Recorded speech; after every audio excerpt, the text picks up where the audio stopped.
Hello नमस्कार मेरे प्यारे साथियों। आप सभी को फिर से हमारे YouTube channel ARHS study point में आपका बहुत बहुत स्वागत है। ठीक है। और जैसा कि आप देख रहे हैं कि RRB group D NTPC SSC MTS and all exam के लिए बहुत ही जो भी क्वेश्चन कराएंगे वो बहुत ही महत्वपूर्ण होने वाला है। तो आप लोग वीडियो को लास्ट तक देखिएगा और चैनल को सब्सक्राइब नहीं किए हैं तो प्लीज़ आप लोग चैनल को सब्सक्राइब करके बेल आइकन को प्रेस कर लीजिए। चलिए आगे बढ़ते हैं। और आपका जो पहला सवाल है, देखिए पहला सवाल बहुत ही अच्छा सवाल है कि हाल ही में किस कंपनी ने भारत की पहली हाइड्रोजन ट्रांसपोर्ट पाइप विकसित की है। हाइड्रोजन ट्रांसपोर्ट पाइप विकसित की है। तो कौन सा कंपनी विकसित किया है? तो टाटा स्टील। कौन सा कंपनी विकसित किया है? तो टाटा स्टील ने। चलिए आगे बढ़ते हैं भाई। और आपका जो अगला सवाल है वो है कि हाल ही में किस राज्य सरकार ने सद्भावना विरासत मामले समाधान योजना 2025 को मंजूरी दे दी है। हाल ही में किस राज्य सरकार ने सद्भावना विरासत मामले समाधान योजना 2025 को मंजूरी दे दी है? तो किस राज्य ने दिया है? तो ये दिए हैं आपका हिमाचल प्रदेश ने। किस राज्य ने दिया है भाई? तो हिमाचल प्रदेश ने। चलिए आगे बढ़ते हैं भाई। और आपका जो अगला जो सवाल है कि हाल ही में किस भाषा में राष्ट्रीय डोगरी कवि सम्मेलन का आयोजन जम्मू में हुआ है? हाल ही में किस भाषा में राष्ट्रीय डोगरी कवि सम्मेलन का आयोजन जम्मू में हुआ है? तो किस भाषा में हुआ है? उपरोक्त सभी क्या हो जाएगा? उपरोक्त सभी हिंदी, डोगरी, उर्दू। ठीक है ना, हिंदी, डोगरी और उर्दू, इन तीनों में। चलिए आगे की ओर बढ़ते हैं। और आपका जो अगला जो सवाल है, ठीक है, हाल ही में अल्जाइमर का शीघ्र पता लगाने के लिए किस देश के वैज्ञानिक ने नई तकनीक विधि विकसित की है? तो किस देश के वैज्ञानिक ने? तो ये हो जाएगा आपका चीन। क्या हो जाएगा? चीन ने। अगला सवाल है, ठीक है, कि हाल ही में किसके द्वारा भारतीय पुनर्जागरण मोदी दर्शक पुस्तक का विमोचन किया गया है? पुस्तक का विमोचन किया गया है। तो किसके द्वारा किया गया है? तो ये आपको किया गया है गृह मंत्री अमित शाह। किसके द्वारा? तो गृह मंत्री अमित शाह के द्वारा। चलिए आगे बढ़ते हैं भाई। आपका अगला जो सवाल है कि हाल ही में किस राज्य सरकार ने अंतर्राष्ट्रीय सरस्वती महोत्सव का उद्घाटन किया है? अंतर्राष्ट्रीय सरस्वती महोत्सव का उद्घाटन किया है। तो किस राज्य सरकार ने किया है? तो ये हरियाणा ने किया है। किस राज्य सरकार ने? तो हरियाणा ने। चलिए अगला सवाल है, देखिए अगला सवाल है कि हाल ही में किस तारीख को विश्व कुष्ठ रोग दिवस मनाया गया है? विश्व कुष्ठ रोग दिवस मनाया गया है। तो कब मनाया गया है? तो 30 जनवरी को। कब? 30 जनवरी को। अगला सवाल है कि हाल ही में यमुना नदी में स्पेस प्रदूषण से दिल्ली के कई इलाकों में पानी की समस्या हो रही है। किसके प्रदूषण से? सोडियम से, अमोनियम से, नाइट्रोजन से, फास्फोरस से। तो अमोनियम से। क्या हो जाएगा? अमोनिया से। किससे? अमोनिया से।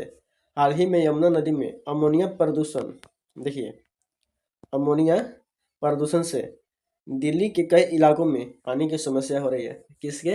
अमोनिया के प्रदूषण से। चलिए आगे बढ़ते हैं भाई। और आपका जो अगला जो सवाल है कि हाल ही में नशीली दवाओं के दुरुपयोग से लड़ने के लिए किस राज्य के पुलिस, स्वास्थ्य विभाग एवं एयरलाइंस इंडिया ने सहयोग किया है? किस राज्य के? बताइए। तो किस राज्य के हो जाएगा? तो ये हो जाएगा आपका ऑप्शन बी, पंजाब।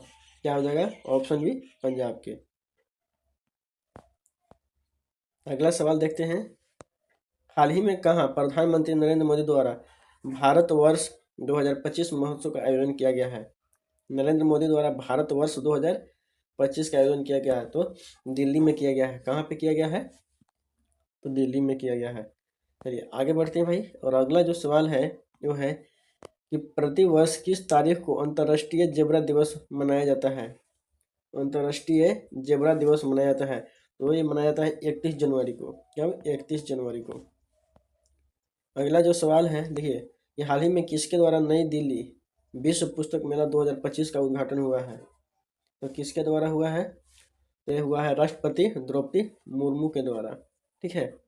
अगला सवाल की ओर आगे बढ़ते हैं। तो देखिए सवाल नंबर 13 कि हाल ही में कौन सा राज्य है ग्रामीण क्रिकेट लीग शुरू करने वाला भारत का पहला राज्य बन गया है। तो कौन सा राज्य है?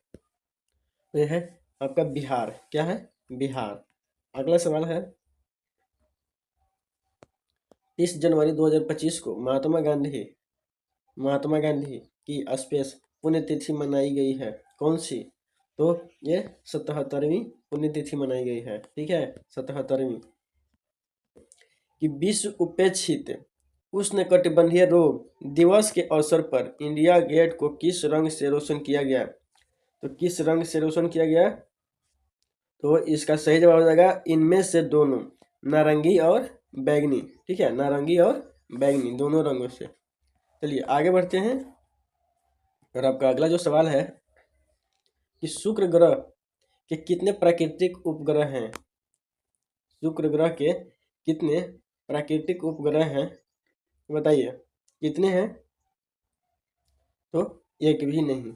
क्या है? सही जवाब हो जाएगा एक भी नहीं। चलिए आगे बढ़ते हैं। अगला सवाल है निम्नलिखित में से किसके द्वारा बारदोली सत्याग्रह का नेतृत्व किया गया था?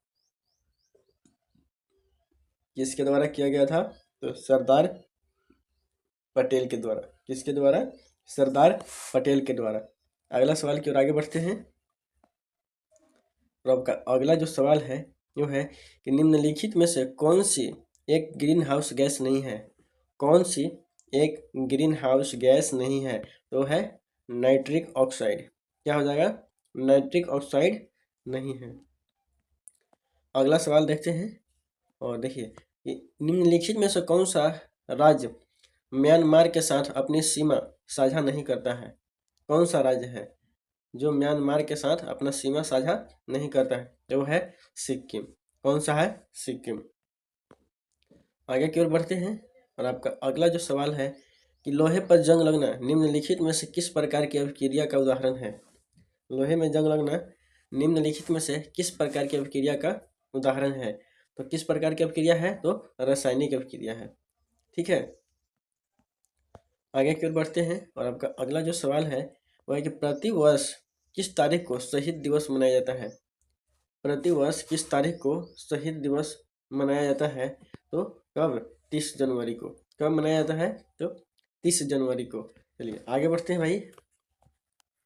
और अगला जो सवाल है वो है कि हाल ही में किस राज्य में अंतर्राष्ट्रीय सरस्वती महोत्सव का आयोजन किया जा रहा है? तो किस राज्य में किया जा रहा है? तो ये आपका हरियाणा में किया जा रहा है। कहाँ पे? हरियाणा में। अगला सवाल देखते हैं कि हाल ही में केंद्र सरकार ने कितने करोड़ रुपए के राष्ट्रीय महत्वपूर्ण खनिज मिशन को मंजूरी दी है? राष्ट्रीय महत्वपूर्ण खनिज मिशन की मंजूरी दी है, तो बताइए कितने करोड़ रुपए की? तो इसका सही जवाब जो है वो हो जाएगा आपका 34,300 करोड़ रुपए। कितना? 34,300 करोड़ रुपए। अगला सवाल देखते हैं। और आपका है कि हाल ही में स्पेस अंतरिक्ष में पौधे की वृद्धि का अध्ययन करने के लिए क्रोप्स परीक्षण किया गया है। क्रोप्स परीक्षण किया गया है, तो इसका सही जवाब जो है वो हो जाएगा इसरो। क्या हो जाएगा? इसरो। तो देखिए हाल ही में इसरो अंतरिक्ष में पौधे की वृद्धि का अध्ययन करने के लिए क्रोप्स परीक्षण किया है। किसने किया है? इसरो। चलिए आगे बढ़ते हैं भाई। और आपका अगला जो सवाल है वो है कि हाल ही में असम राज्य सरकार ने किस शहर को राज्य की दूसरी राजधानी बनाने की घोषणा की है? राज्य को दूसरी राजधानी बनाने की घोषणा की है। किसको? तो डिब्रूगढ़ को। ठीक है, किसको? डिब्रूगढ़ को। अगला सवाल नंबर 26 कि निम्न में से किस राज्य में हॉर्नबिल महोत्सव प्रतिवर्ष 1 से 10 दिसंबर तक आयोजित होने वाला उत्सव है? तो किस राज्य में? तो ये हो जाएगा आपका सही जवाब हो जाएगा नागालैंड में। कहाँ पे? तो नागालैंड में। अगला सवाल की ओर आगे बढ़ते हैं। देखिए और एक क्वेश्चन आपको पिछले वीडियो में कराया हुआ है कि विवाद से विश्वास 2.0 क्या है? विवाद से विश्वास 2.0 क्या है? तो ये क्या है? इसका सही जवाब हो जाएगा आपका ऑप्शन बी कि सरकार से जुड़े संविदात्मक विवादों के लिए एक विवाद समाधान योजना। ठीक है, यही इसका सही जवाब है कि सरकार से जुड़े संविदात्मक विवादों के लिए एक विवाद समाधान योजना। ठीक, चलिए आगे बढ़ते हैं भाई। और अगला जो सवाल है ये भी क्वेश्चन आपको कराया हुआ है कि राष्ट्रीय राजमार्ग 2 किन स्थानों को जोड़ती है? राष्ट्रीय राजमार्ग 2 किन 2 स्थानों को जोड़ती है? तो ये जोड़ती है दिल्ली और कोलकाता को। ठीक है, दिल्ली और कोलकाता को। अगला सवाल है, देखिए ये सभी कराए हुए हैं। ठीक है, निम्नलिखित में से कौन सा फ्रांसीसी क्रांति का लोकप्रिय नारा था? निम्नलिखित में से कौन सा फ्रांसीसी क्रांति का लोकप्रिय नारा था? तो क्या था? स्वतंत्रता, समानता और बंधुत्व। ठीक है ना। चलिए आगे बढ़ते हैं। और अगला जो सवाल है, सवाल नंबर 30 कि भारत किस प्रकार के लोकतंत्र का अनुसरण करता है? भारत किस प्रकार के लोकतंत्र का अनुसरण करता है या किस प्रकार के? तो अप्रत्यक्ष, अप्रत्यक्ष। तो मेरे प्यारे साथियों, आज की इस वीडियो में इतना ही। मिलते हैं आपके साथ कुछ नया लेकर अगले वीडियो में। तब तक के लिए धन्यवाद।